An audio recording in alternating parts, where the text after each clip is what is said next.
কি গো, ঘরে যে বাজার সদাই কিছু নেই, বাইরে গিয়ে দেখো কিছু নিয়ে আসতে পারো কিনা। অনেক দিন হলো তুমি কোনো কাজ পাও না, টাকা তো তোমার হাতে নেই, কি করবে? কিছু কি চিন্তা করছো? এদিকে মেয়েটা ভালো মন্দ কিছু খেতে পায় না, আমরা না হয়ে না খেয়ে থাকলাম। দেখো, এই গ্রামের জমিদারের কাছে গিয়ে কিছু টাকা উনি ধার দিয়ে কিনা। এখন তো এটা ছাড়া আর কিছু করার নেই। তুমি যখন কাজে লেগে যাবে তখন না হয় টাকা দিয়ে দিবে। এখন কি করবে সব চিন্তা করে দেখো। এদিকে আমাদের মেয়েকে কি করব, তাকে কিছু একটা দিতে হবে। তুমি আর দেরি করো না, গিয়ে দেখো কিছু করতে। দেখো গিয়ে কোনো উপায় বের করা যায় কিনা। এভাবে তো আর দিন পার করা যাবে না। জমিদার যদি কোনো টাকা দিতে রাজি না হয়, তাহলে তার কোনো কাজ থাকলে করে দেওয়ার কথা বলে আসবে।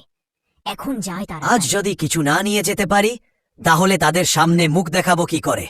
আরে এ দেখি জমিদার মশাই, তার আর উনার বাড়িতে যেতে হবে না। জমিদার মশাই, আমি আপনার বাড়িতে যাচ্ছিলাম, এখন দেখি আপনাকে রাস্তায় পেয়ে গেলাম। আপনার কাছে কি করে বলবো? আমাকে কিছু টাকা ধার দিতে হবে।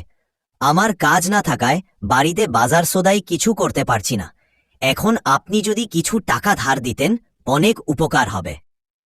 অনেক দিন যাবতে আমি কোনো কাজ পাইনি, তাই হাত খালি হয়ে আছে। এদিকে ঘরে বাজার সদাই কিছু। তুমি যেভাবে আমাকে রাস্তার মধ্যে এসে ধরলে, মনে হচ্ছে আমার কাছে টাকার পাহাড় আছে। তুমি চাইলে আর আমি দিয়ে দিব। যাও, আমার কাছে টাকা নেই, তুমি তোমার কাজে যাও। আমি তোমাকে টাকা দিতে পারবো না, তুমি অন্য জায়গায় যাও। রাস্তাঘাটে যে চলাচল করব তার কোনো উপায় নেই, যেই দেখে টাকা ধার চাই। প্রয়োজন এর সময়ে তোমাদের দেখা মেলে না, আর যখন টাকার দরকার হয় তখন তোমরা হাজির হয়ে যাও। জমিদার মশাই টাকা দিল না, এখন তো আর কোনো রাস্তা পাচ্ছি না। কি করব কিছু বুঝতে পারছি না। এরকম হলে আজও খালি হাতে বাড়ি ফিরতে হবে।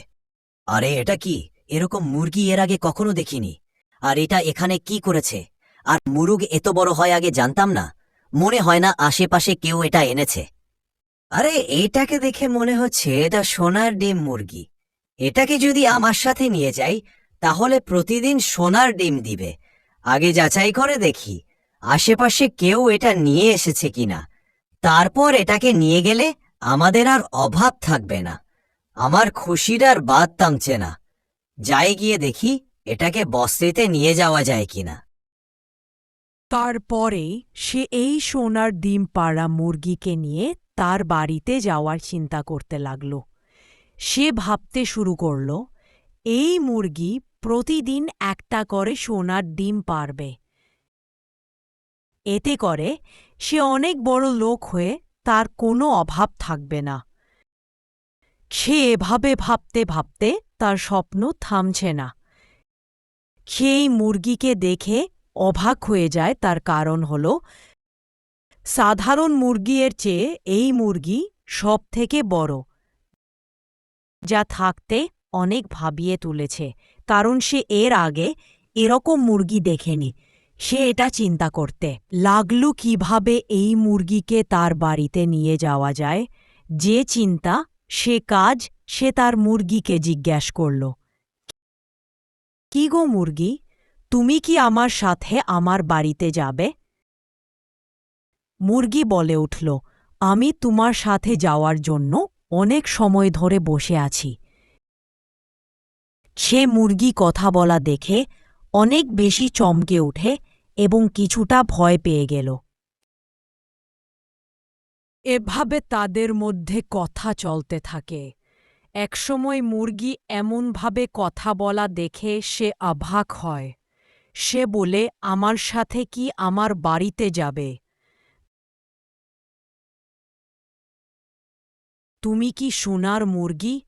তোমাকে দেখে তেমন মনে হচ্ছে। তাহলে কথা না বলে চলো আমার সাথে আমার বাড়িতে। আমি একজন অভাবী লোক। তারপর তাদের কথা বলা পরে তারা বাড়ির দিকে যেতে লাগল। তখন তার গিন্নি দেখে বলে, এটা কি সেই রূপকথার মুরগি? মুরগি বলে উঠল, হে, আমি সেই রূপকথার মুরগি, আর বর্তমান এই জায়গায় আমি আছি। সেটা একটা রূপকথা, হাহা।